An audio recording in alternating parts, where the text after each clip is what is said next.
அவர்கள் என்ன பண்றார்கள், இப்போ தேவைகள் அவர்களுக்கு பூர்த்தி ஆயிடுத்து, இல்லை அதை பற்றி அவங்க கவலைப்படல, ஆசைகள்ங்கிறது ரொம்ப இல்லை, எல்லாம் அனுபவிச்சாச்சு போறோம்னு தோணி போயிடுத்து.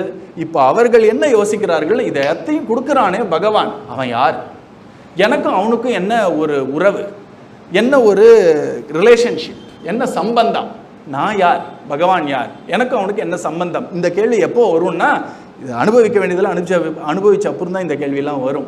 பசியெல்லாம் நீங்கின அப்புறம் தான் இந்த கேள்வியெல்லாம் வரும். அப்போது பசிக்கு உணவளித்தவர் யார், அவருக்கும் எனக்கு என்ன சம்பந்தம், எனக்கே அவர் சாப்பாடு போடணும், அவரை பற்றி நான் தெரிஞ்சுக்கணும்னு ஒருத்தன் ஆசைப்படுற மாதிரி. குருநாதர் அழகாக ஒரு உதாரணம் சொல்லுவார். ஒருத்தன் ரொம்ப பணத்துக்கு கஷ்டப்பட்டுட்டே இருந்தானா, கரெக்டாக அவனுடைய கடன்காரன்லாம் இந்த ரோட்டில் வந்து நிற்கும் பொழுது மணி ஆர்டர் வருதான். அந்த காலத்தில் மணி ஆர்டர்னு ஒன்று இருந்தது, இப்போ எல்லாம் ஒரு ஸ்கொயரில் முடிஞ்சு போயிடுது இல்லையா. அந்த மணி ஆர்டரில் அவன் சொல்கிறான், கரெக்டாக எவ்வளோ கடனோ அதை கொடுத்துட்டான். மணி ஆர்டர்காரன் ரொம்ப சந்தோஷப்பட்டான், கடனாளியாக அடைச்சிட்டான். அடுத்த மாதம் என்னாச்சு, திருப்பி கடன் வருது அவனுக்கு. உடனே எல்லாம் வந்து திருப்பி நிற்கிறார்கள். கரெக்டாக அவன் பார்த்தா இந்த மாதமும் அதே தேதி கரெக்டாக கடனாளிக்கு எவ்வளோ தேவையோ வந்துடுது மணி ஆர்டர். 3வது மாதம் அப்படியாருது, 4வது மாதம் அப்படியாருது, 5, 6 ஆகிடுதா. போக போக 2-3 வருஷத்துக்கு அப்புறம் அவன் என்னன்னா, கடன்காரன் மணி ஆர்டர் வரும்ன்ட்டான். அவன் வருது, கொடுத்துட்றான்.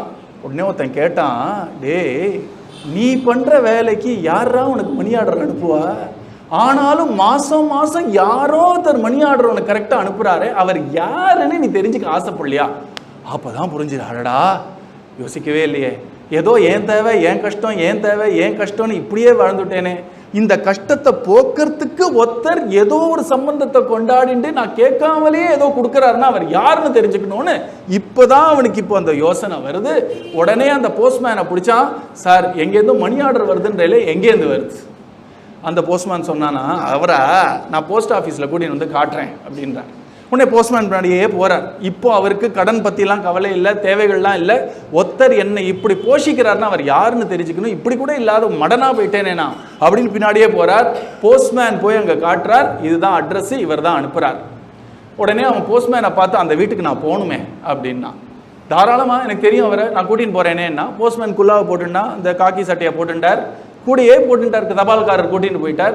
அந்த வீட்டுக்குள்ளே போகிறார். போன உடனே அந்த ஹாலில் உட்காருங்க, அவரை கூப்பிட்றேன்னார். அவர் குல்லாவை கேட்டினார், வேற சைட்டுன்னு போட்டு அதே போஸ்ட்மேன் வந்து நிற்கிறாருங்க, நான் தயா அனுப்புகிறேன் உனக்கு அப்படின்னார்.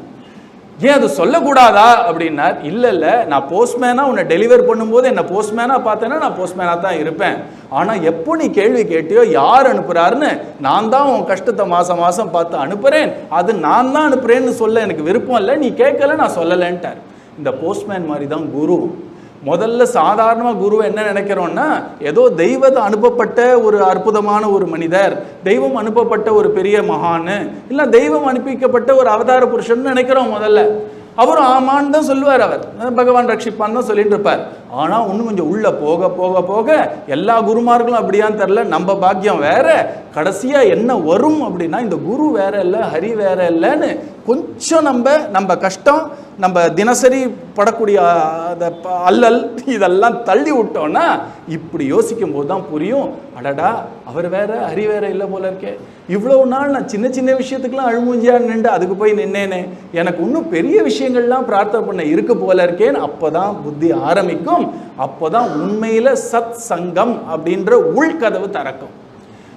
பிரார்த்தனையே சத் சங்கம் தான். ஆனால் அந்த பிரார்த்தனையோட தரம் இப்போ மேலே போகிறது பார்த்தீங்களா? ஏன்னா ஒரு தரமும் ஒரு நம்பிக்கை அப்படிங்கிறதோட ஒரு பர்சன்டேஜ் ஜாஸ்தியாகிட்டே போயின்னு. ஒரு கஷ்டம்னா வேற வழி இல்லாமல் பிரார்த்தனை.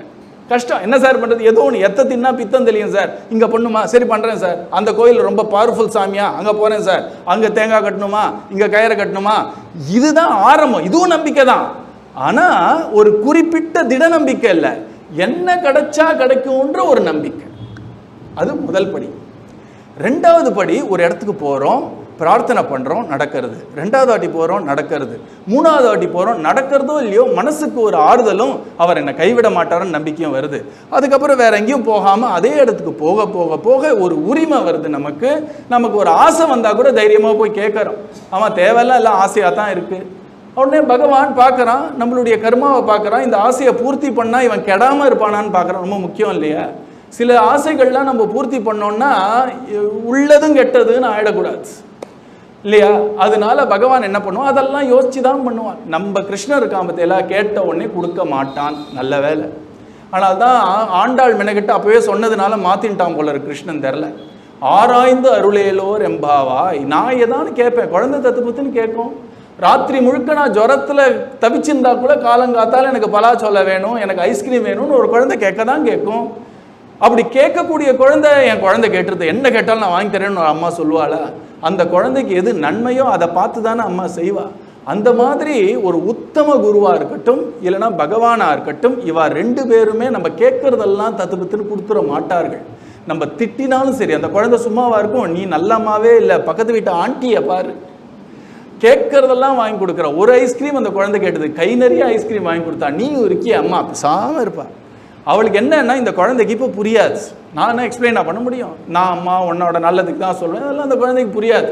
திட்டினாலும் பரவாயில்ல, கிடையாது. இந்த குழந்தை பக்கத்தாத்து ஆண்டியை கேட்கலான்னு போனோன்னா ரோடுக்கு போகக்கூடிய கேட்டையும் பூட்டிடுவான் அம்மா, இல்லையா? அந்த அம்மாவுக்கு ஒன்றும் இப்போ இந்த குழந்தை தாங்கிட்டு தான் வரணும்னு இல்லை. பக்கத்தாத்து ஆண்டிக்கிட்ட போனால் அவள் சரியாக எதுவும் பண்ண மாட்டா, குழந்தைக்கு ஆபத்துன்னு பூட்டி வைப்பா. அந்த மாதிரி நம்ம என்ன பண்ணுறோம், ஒரு குரு கிட்ட போகிறோம், அவர்கிட்ட போய் ஒரு பிரார்த்தனை பண்ணுறோம். அந்த பிரார்த்தனைக்கு அவரும் ஏதோ ஒரு அனுகிரகம் பண்ணுறார். ஆனால் நம்மளுடைய கண்ணோட்டத்தில் நம்மளுடைய திருஷ்டியில் நம்ம கஷ்டம் போகலன்னு நினைக்கிறோம், வேற எங்கேயானு போகலாமான்னு பார்க்குறோம். அதை விட ஒரு பெரிய ஆபத்தே கிடையாது. பேச